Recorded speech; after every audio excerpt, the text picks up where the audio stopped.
I'm going to start my webinar today and talk about Beethoven and the French connection. As I studied this piece, Waldstein, I found a lot of things that was really new, especially Beethoven's connection with the French, especially the French Revolution and the French musical tradition. So let's get into it. We're going to start this first slide. It's a very surprising fact, and is reported by Beethoven's student. His name is Ferdinand Ries. He wrote the publisher Simrock the news that Beethoven was actually getting ready to move to Paris within a year and a half, which I'm terribly sorry about.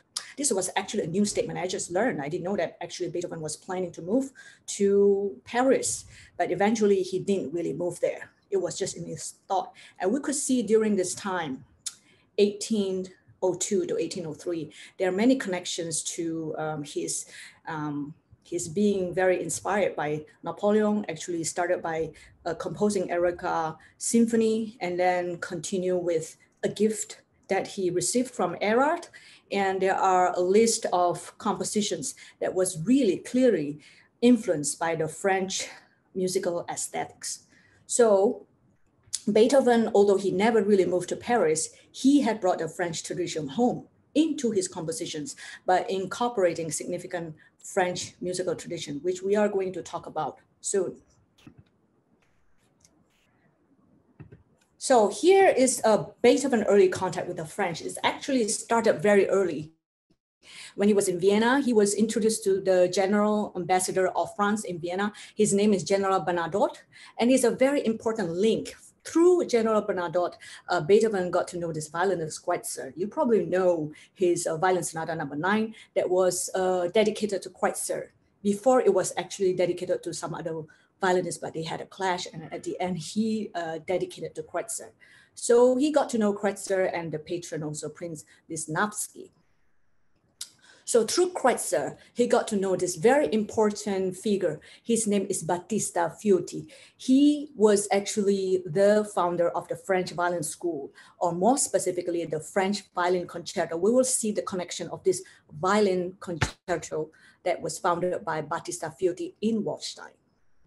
So as they meet and discuss at this place in the General Bernadotte's place, they talk about music. So what do they talk most of the time? They talk about this French revolutionary music by composers such as Gossec, Mayul, and Kreutzer. So when you listen to Kreutzer, you directly listen to his teacher, who is Battista Fiotti's compositions. So what is so special about this French revolutionary music? This is very important for all of us to know. And the first thing is that it is written for public appeal. It's very important that we know it's written for public appeal because the tunes is very straightforward and memorable, and it's not certainly not counterpoints. Okay, it has to appeal and has to speak to the public. And then the second thing is bold and heroic, and this is expressed by in an opera and a concerto. There's a certain degree of intensity and technical brilliance because that's what the public wants. And that's why during this time too, Beethoven focused on a lot of really big public pieces. And another common traits include also frequent use of dotted rhythms or the so-called French military style. We're going to talk a lot about this. And the next thing is this funeral marches. Funeral marches was very, very popular during the French Revolutionary music, the French Revolution era too. So very, very revered and much revered by the French society and very, very popular. See this a little bit of French funeral marches a little bit in the second movement, although it's so short, it's just funeral march-like, but not really a funeral march. It's not Ereca, but you can see a hint of funeral march trait there. What does this have to do with Waldstein? We will now examine the following French music connection to Beethoven. This is things get excited, yeah. In Waldstein of 1803. First, we're gonna talk about French military style, movement pattern. And then we're gonna talk about Erard Piano and Beethoven's experience of the rich sonority. And I will explain very briefly for you who's new to music and don't know much about what harmonic series or is called overtone.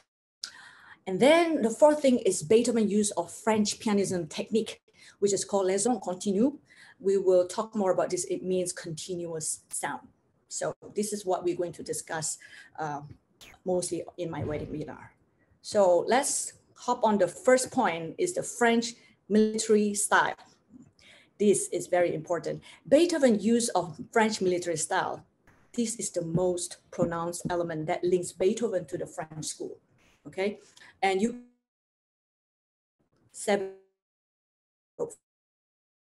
one violin concerto and a concerto, they all in the opening French.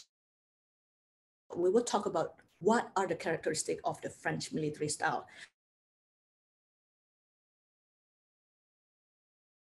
French military style. So many times during they all play VOTs. London, is in Vienna, in St. Petersburg, they all play VOTs French. And of course, Beethoven knows Kreutzer, and Kreutzer is the one who came about his teacher in it, you know, and it was direct the idea of military first movement for all of his concerto. We will look at the concertos soon, but this is just to tell you, and this is how it likes. This is from VOT Violin Concerto number 2 that he composed in 1780.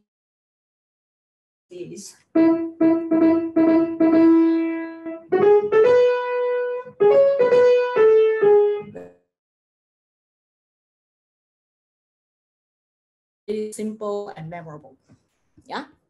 Now, oh, guy, the founder of French violin concerto. All right. Now the next thing, characteristic. This is what we all need to know in general. Dotted. And number 2, motives. Number 3, relentless, continuous, repetitive rhythm patterns. It keeps on going, driving forward. And the 4th, all heroic, intense character. And let's look at Beethoven Concerto Piano Concerto number 4. All that we would just talk about. So if here we have here, this is the relentless. And in the very low here, you have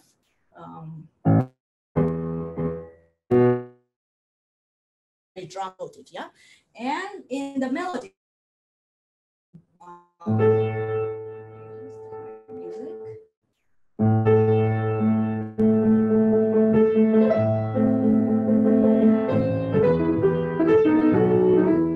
get the idea. So this triplet keeps going on and you hear the da, da, da, da, da. That's the dotted rhythms.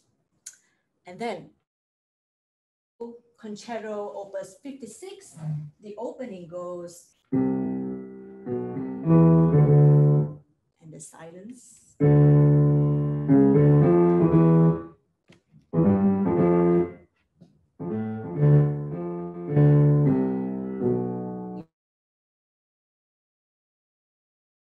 Straightforward, no counterpoint, yeah, everybody play the same.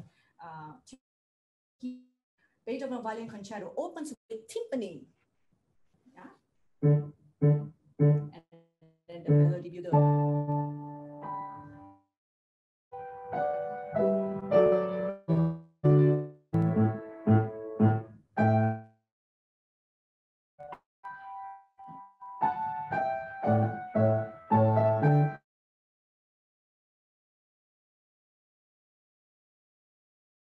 So here's the violin concerto. Forgot to switch the pen. Here is the. Now next, we have Beethoven Piano Concerto number 3. Opening goes.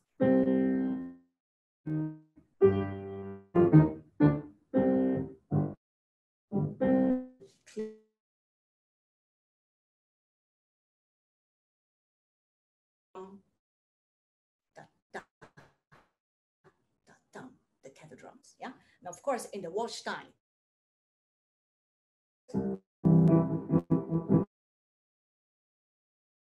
figures that wants to go forward.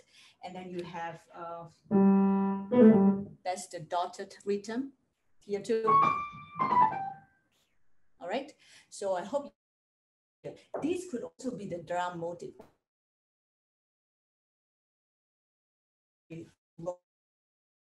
Okay, so far is that. Let's see. The French military style opening now, very bold drum motives, yeah, and very simple melody, just now drum motives, and relentless motoric rhythm. That's hungry, always wants to go forward. Now the next thing is the 3 movement pattern.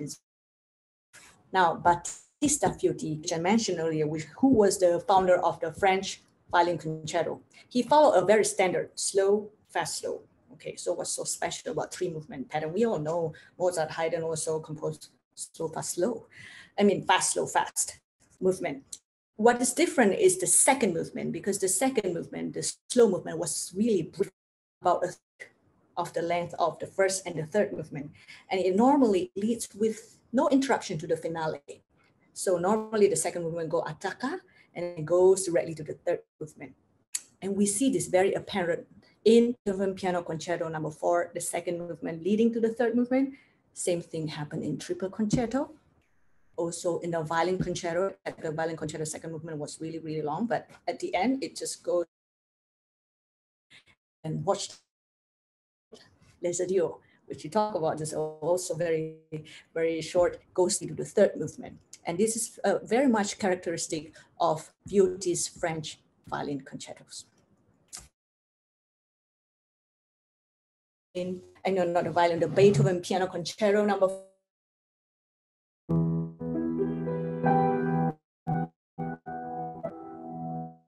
And the orchestra comes like that, yeah? So it says rondo, it just go directly to rondo. Now, next we have the ending of the second movement of Beethoven Triple Concerto, where the cello has this is the relentless French military style. And then the third movement rondo, yeah? Next, we have, you talk about this Les Adieux, it goes ta-di-dum, pa-da-ding, and it goes to the third movement directly.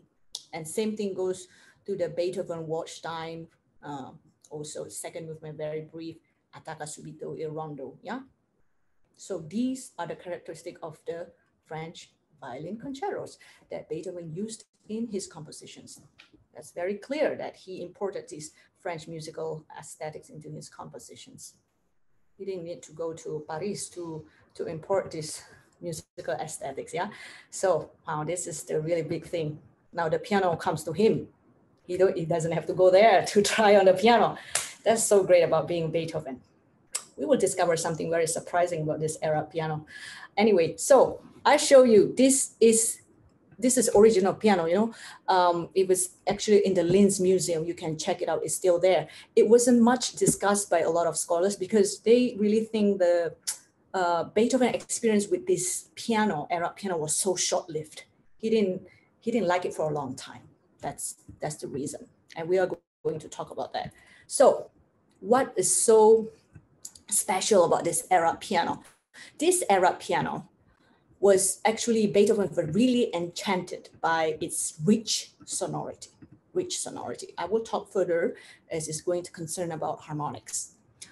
Now, Waldstein was Beethoven's first composition on Erard. Yeah, it was his first composition on Erard, and therefore it was the most positive, the happiest moment when Beethoven, the excitement, you could hear it when you open with when you really could hear it. It's the most positive and excited moment about the sonority of his new Erard. So a little bit background about Erard piano. It was actually sent by Sebastian Erard. Sebastian Erard was the maker of Erard piano. And this piano was actually Beethoven's first foreign piano that was English built. It's an English tradition. So it's not built in German Viennese tradition. We will talk about this, the differences between German built and English built. This was not Beethoven's first encounter because he had seen it before at Haydn's apartment in 1801. He saw the Erard. And the first thing he experienced was this rich sonority. I can imagine he played this low sound and imagine, wow, what a sonority, you know, what a rich sonority. And then you saw there are 4 foot pedals. I mean, so far in Waldstein, there has always been knee levers. So he never sees it. It's like a new technology. Oh, what's this? So he tried to figure out, he probably would squat down and see what's the function of all these pedals. They have like 4 pedals, okay? We'll talk about this. You know, after he encountered that Haydn's Erard, he considered all the piano in Vienna as rubbish. There was actually a written statement on that. And he was like so excited about this Erard piano. He asked the local piano maker, Walter, would you please make, you know, he did not speak directly, but always through an agent. Please tell Walter to make me a piano that's made of mahogany wood and then una corda pedal. So here we know really the sonority of a piano very much determined by the thickness, the kind of string they use, and the size of the hammer, and the wood that surround the piano, the size of it, everything would add up to the sonority. So when we talk about sonority, it has a lot to do with the harmonics. If you are a music student, you probably know what overtone series is, right? And if you don't, I would just give you a very brief explanation so you understand. And I know Leonard Bernstein had a very, very good lecture on what is harmonic series. So anyway, just to tell you what is sonority, when you play a fundamental pitch, let's say this do, you don't just hear the pitch do. There's frequency in the air. There are overtone series that you are probably not conscious about. So you are actually listening to the series of harmonic series.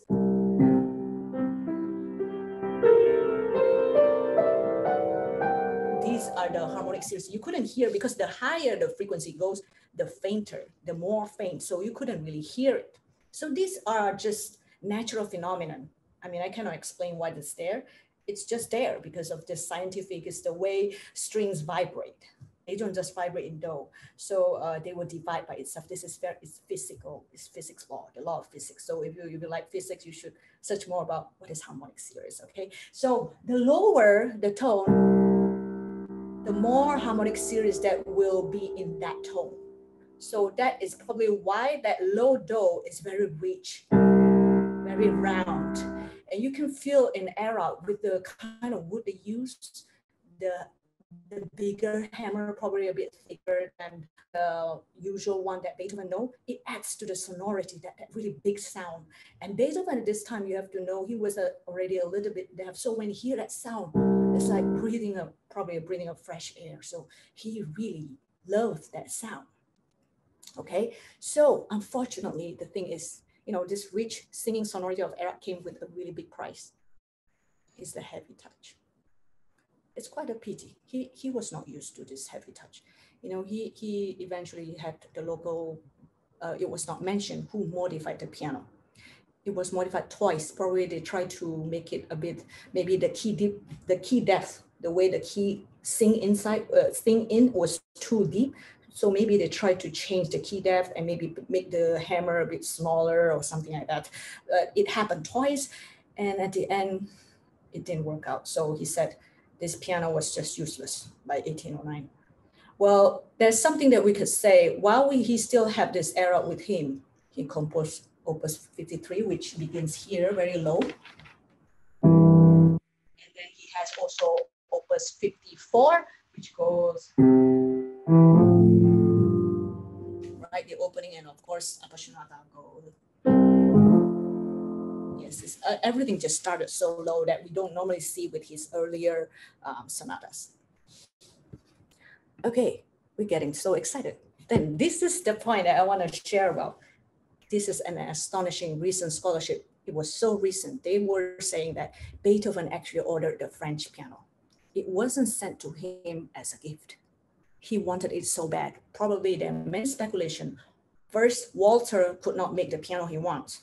And he really wants a new path composition, right? I talk about this on Sunday after Heiligenstadt crisis. I said, I need to, you know, compose big pieces.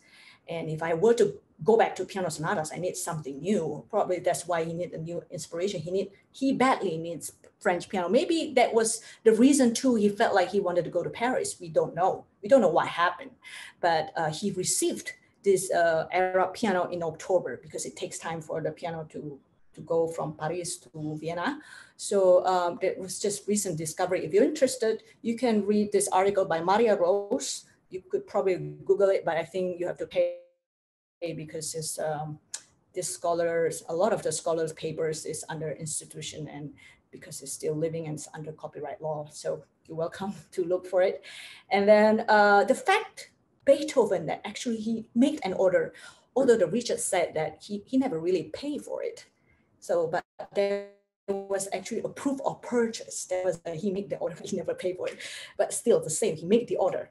So the fact that he actually thought about making an order of French, this Erard piano, this revealed the importance of French musical aesthetics on his compositions. Yeah, with me so far? Now, here there's a very basic just overview about piano. Here on the left is the piano that Beethoven is used to.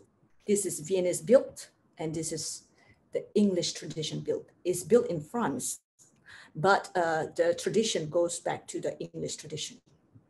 Now, in terms of range, 5 octaves, it goes actually from here and to here. Yeah, so this is actually about 5 octaves. You can see it. And with the Erard, it just adds another 5 notes to do. But the lower one is still the same. It doesn't make much difference because we know even before he received Erard, Beethoven already used notes that's higher than the Viennese piano had offered. Okay, and then you could see also in this Viennese piano, no foot pedal, just knee level. If you don't play the pedal, you just have to push your knee up right here. And in Erard piano, there are 4 pedals.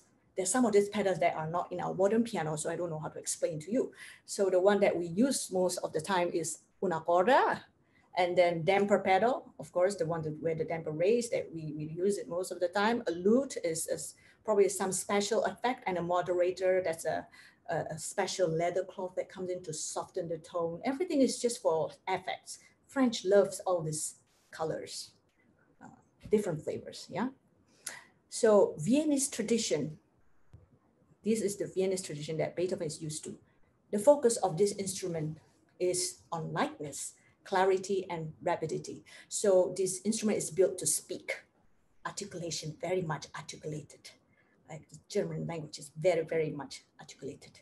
But with the French, it's English tradition. Its emphasis is on durability and full and rich tone. It's more for singing.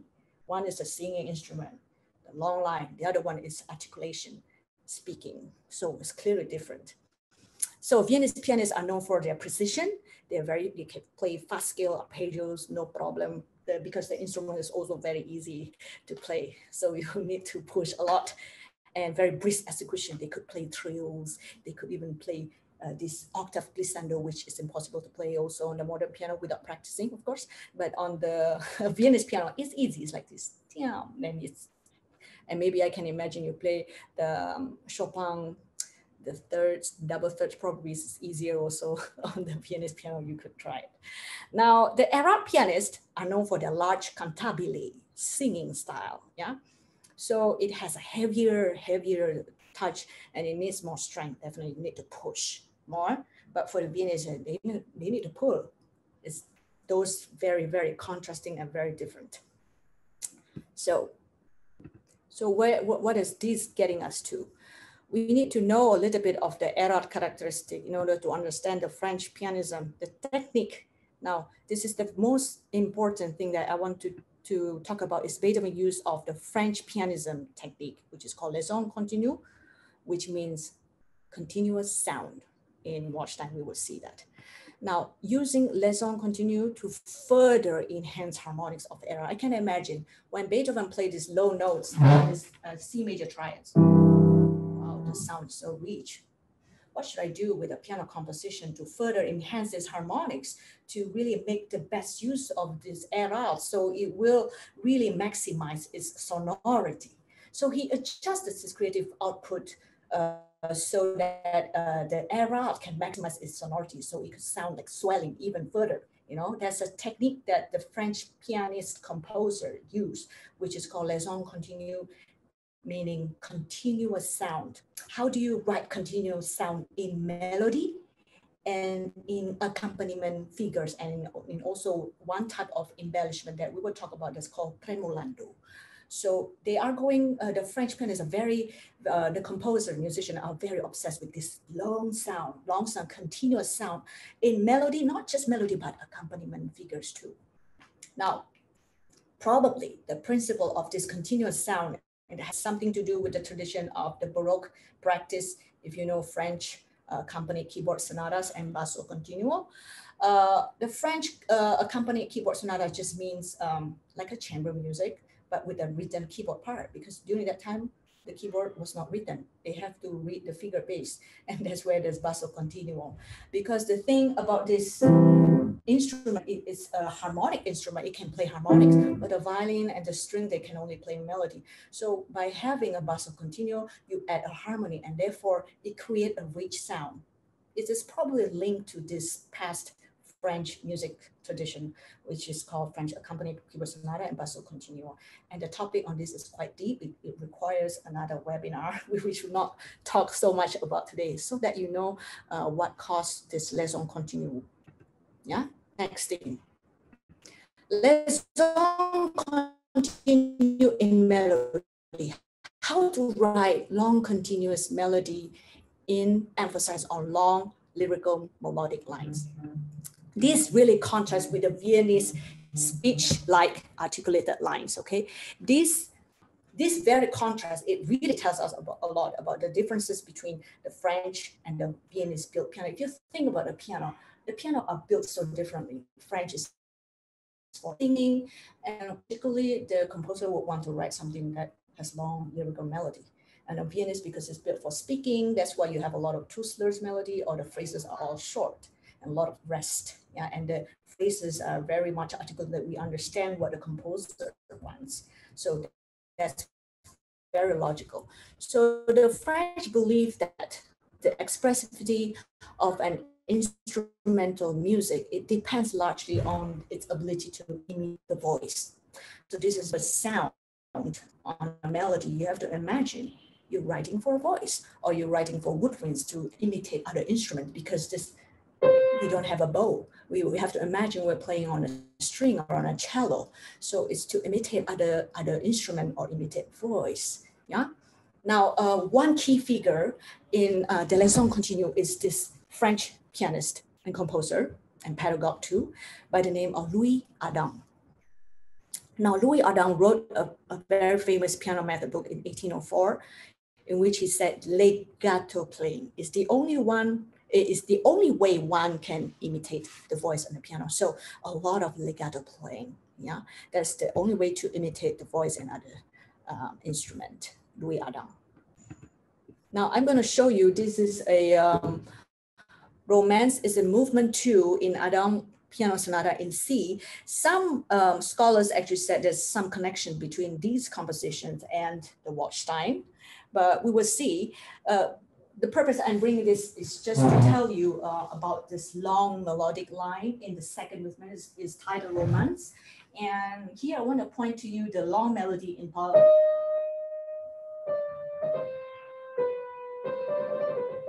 And then we have accompaniment figures.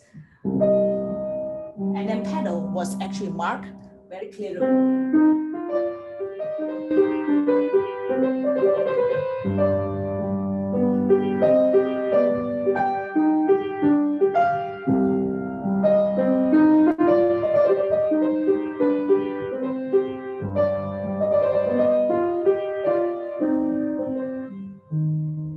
As you can see, during that time, Adam was quite advanced with the pedal marking, yeah?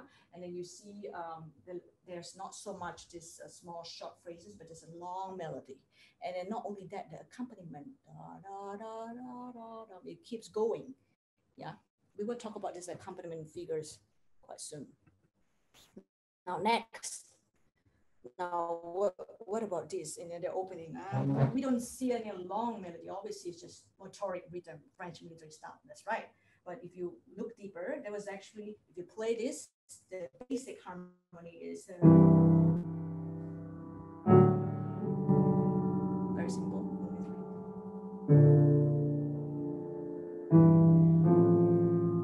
Yes, so you could see a little trait of French, although he, of course, you know, Beethoven, if you want to copy someone, of course, you're not going to do it so obvious, but we can see that was the original idea was actually and then of course he improvised this later on with the tremolando. Yeah, and when the soloist section comes, we'll talk soon about that. And now here's what we will talk about. So just now we talked about les sons continus in the melody, long melody, and now in the French tremolando. Tremolando meaning there are just two notes that's actually not stepwise, but they're skips, usually in the thirds, and usually two hands are playing this. And normally it's performed in pianissimo. And so to play this very well, you need two technology. One is the damper pedal and one is the una corda. So you could have this effect.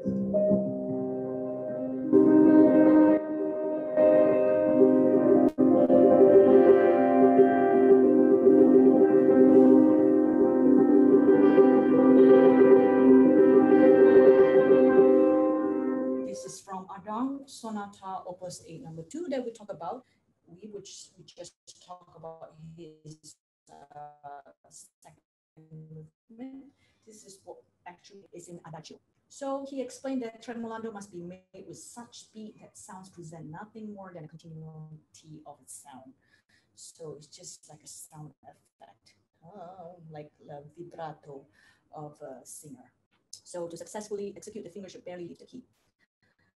And Steibelt was actually famous for this. Steibelt was actually a German pianist, but he spent most of the time in Paris. So essentially he became a French pianist too. If you know the story about Steibelt and Beethoven, they had this contest, and at the end it didn't end well. You know how Beethoven was. So Steibelt really impressed the public with his tremolando and the use of pedal. He was known for that. And he was actually known as the European tremolo pianist.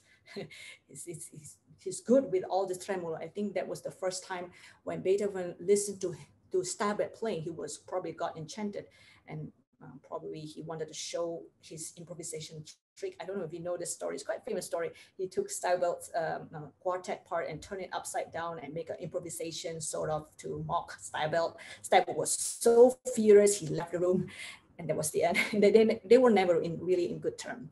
So that was just a little information that I thought you would like to know. Now, here, this is, of course, tremolando in Sonata Opus 64. As you can see, it's the same figure. And normally it's used in adagio. So to help this long melody, to sustain it, so it's not empty. So normally left and right. So here I could see, if I could, I don't play this.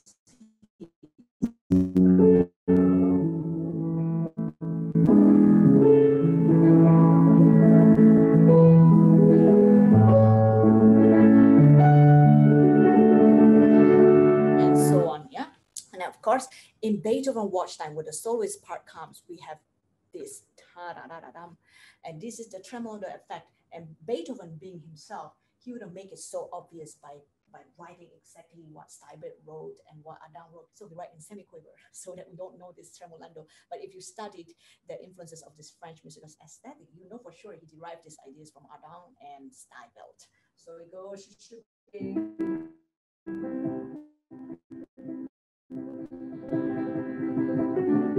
And for this reason, if you understand that the background of this is actually a French tremolando, you would want to use soft pedal and damper pedal. So it would result in,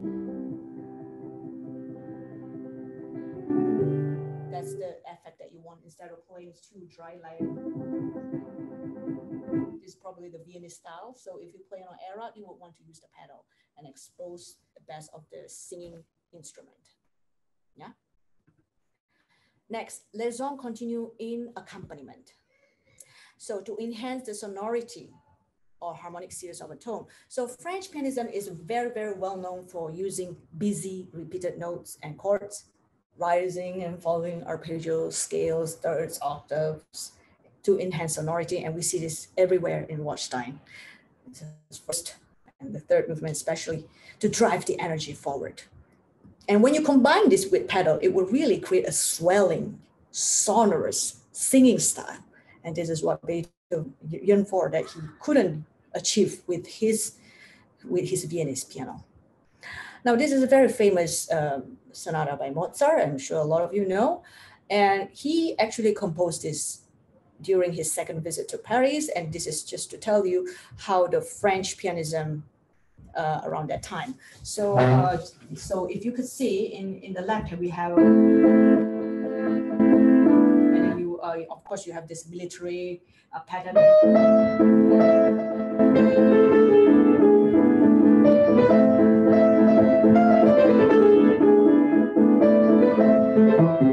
So that's clearly an influence of French musical tradition in Mozart composition that you can see.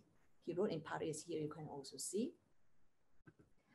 Next, this is Adam Piano Sonata, again, the opening. And you can see Adam very, very daring with his use of octave scales, because he used it in the very beginning. But Beethoven didn't use it because it's not used an instrument. He didn't use until the third movement, until the end. That's when he could play this bravura. But of course, Louis Adam really know the instrument. He could play this at the very beginning, even without warming up, he can play. Yeah, so just to tell you, this is the music goes, you could see in the left hand, you have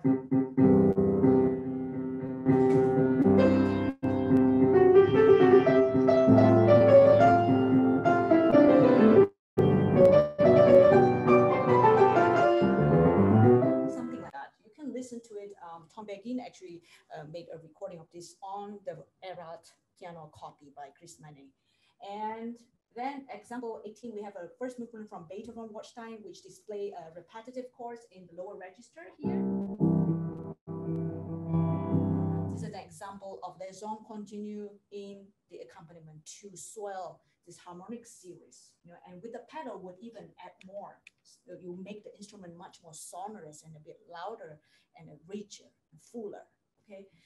That's the whole point of writing this accompaniment figures. Now, the use of trills. This is also in Adam Piano Sonata, Opus 8, number 2, with trills. And we clearly see how Beethoven have the same kind at the very end, the cadenza and the third movement. So,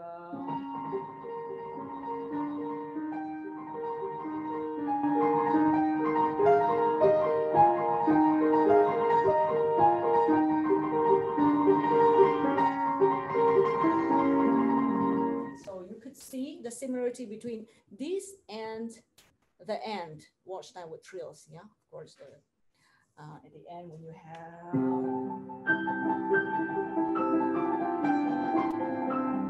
okay, and this is just to the upper example to show you the arpeggios, da-da-da-dee. When you have this, you use pedal and you further enhance the harmonic series, which and with the pedal to further enhance that. Now, this is the last one. Liaison continue in pedal. It's impossible to achieve continuous sound. Now that you know how to write, okay, as a composer, I know how to write, you also have to cooperate with the piano and use the technology, use the damper pedal. Yeah, you need to use the damper pedal. So both your hands and your feet got to work together. Can't just be the hand. So this is what Beethoven really learning to adapt his creativity to these ideas. So his pattern is actually reflected more and has much more in common with the French and the London School of Pianos than with Haydn and Mozart. So Louis Adam, who wrote that piano method, he actually said the use of damper pedals is to sustain sound of the beautiful harmonies and long melodies, you know, also to express gentleness. So he advises using damper pedal on long melodies over a few measures, which is generally called open pedal. So long, let's say the long melody in the first movement probably didn't play with legato. You need to have a finger legato, but also use pedal. Now, when you have a tremolando like these two, you need to use also pedal. It's very clearly instructed on the score. Louis Adam wants this to be played with the pedal. So there's pedal marking in there. You've heard this before. And the next one, you have Erard Piano Sonatas, the one that we saw just now, the second movement, using, it was legato. He wrote both legato and pedal. So legato alone is not enough. He need to use pedal to further enhance their harmonics. And in Waldstein, of course, Beethoven didn't really write pedal markings until the very, very end. Yeah, probably because, as I told you, it's the first composition. In the beginning, he was just getting used to it. How deep is the key? That's why he wrote this at the here. He's testing how deep is the key. He's probably getting used to it.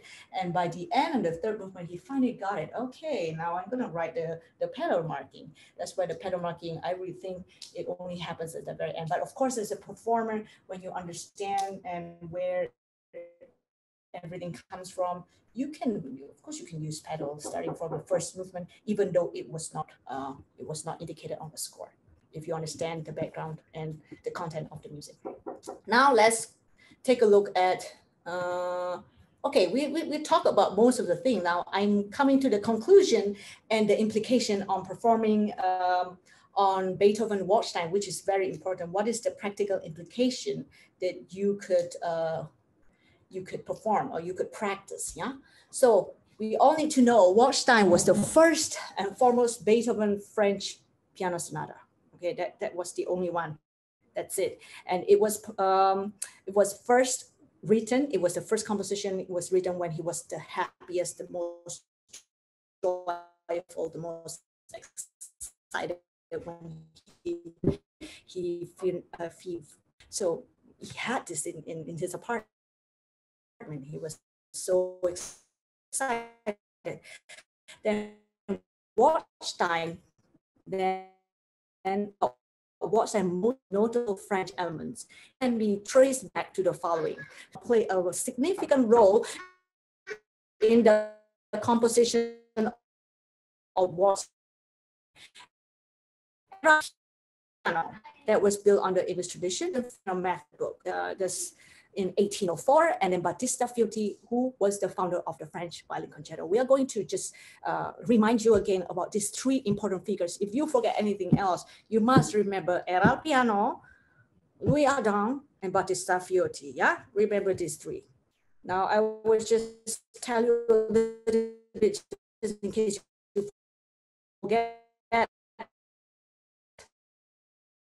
The Erard Piano presented a new variety, the heavy touch, deeper kissing that Beethoven was not used to. And then we should, because we know that Erard was heavy, we should keep in mind, this is the practical implication. Probably it's not a good idea to play it too fast. Let's say if you play something like this,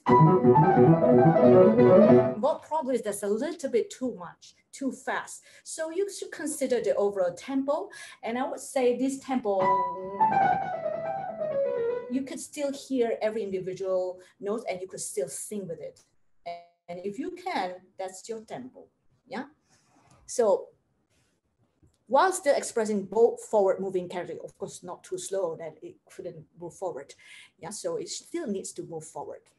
And for the same reason, the execution of octave scales at the very end, you can think about it. Is it possible to play glissando?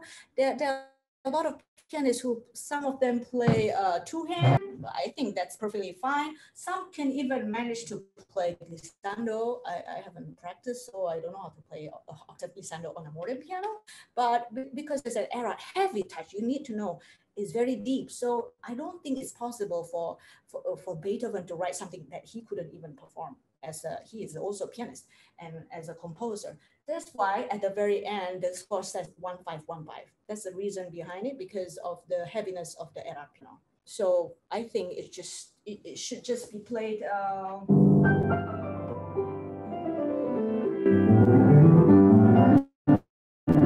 It should just play like a scales that will reveal much more taste. Yeah, I think, in my personal opinion, after you study all this is the practical implication. Now, Louis Ardan and Liaison Continue, remember this. With Erard, it's already so rich. So what you could do, Beethoven learned from Louis Ardan and his Liaison Continue technique to further enhance the harmonics in both melody and accompaniment. So here are the following practical ideas on Waldstein do legato playing on long lyrical melody. Don't just use pedal and then you don't have the fingering, especially if we were very tempted to just use pedal so that it sounds legato. You should have a proper fingering, for example, this with a good fingering, even without pedal, and then you add pedals just to enhance the sonority, yeah? So use damper pedals accordingly, especially on long lyrical melody, harmonic induced accompaniments. Harmonic induced mean when you have this broken chord, and then when you have trill, arpeggios, broken chords, broken octaves, yeah? When you perform tremolando, use both soft pedal and damper pedal. Because every time when that happens, all the French tremolando, if I studied, they have always been written in the very soft dynamic. It's never a loud tremolando. I never see fortissimo tremolando, but it's always just now you saw by Erard Piano Sonata, and even on the Beethoven Piano Sonata, Waldstein first book, you have incantissimo, right? So you could use soft pedal and the pedal. So don't play like exercise, but it doesn't sound like French tremolando on that. Okay, so that's the implication. One more last thing, VOT and the French violin concerto, very important for you to know. The overall structure and texture of Waldstein, the difference between this orchestra, ritornello, and the soloist.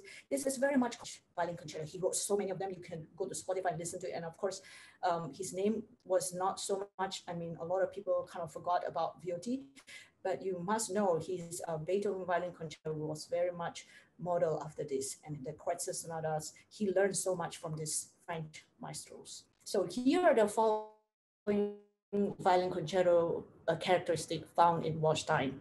French military style opening.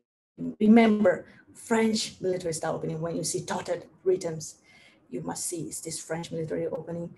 Does it convey boldness? Does it have a heroism? Does it go forward? Does it strike forward? Yeah, does it have rhythmic pattern?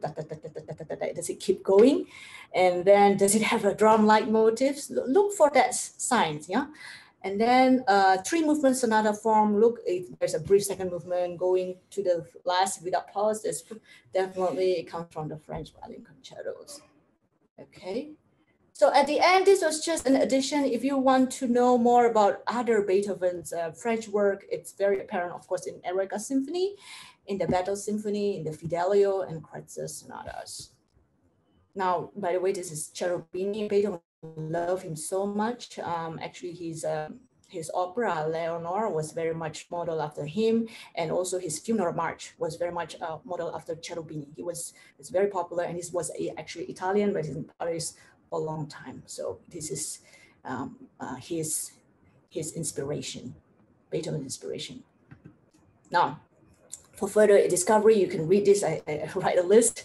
You can go listen to Tom Begin. He had this album on Beethoven and his French piano. He actually recorded the whole Stablet Sonata that I gave the example to you before, and also the Louis Ardan Piano Sonata, Opus 892, and of course the whole Waldstein. He actually he played in the original version, so it was the longer one. So it had the Allegro, and then it had the minuet, and then it had that long andante, and then it has the introduzione, plus the finale rondo. So the whole thing is very long.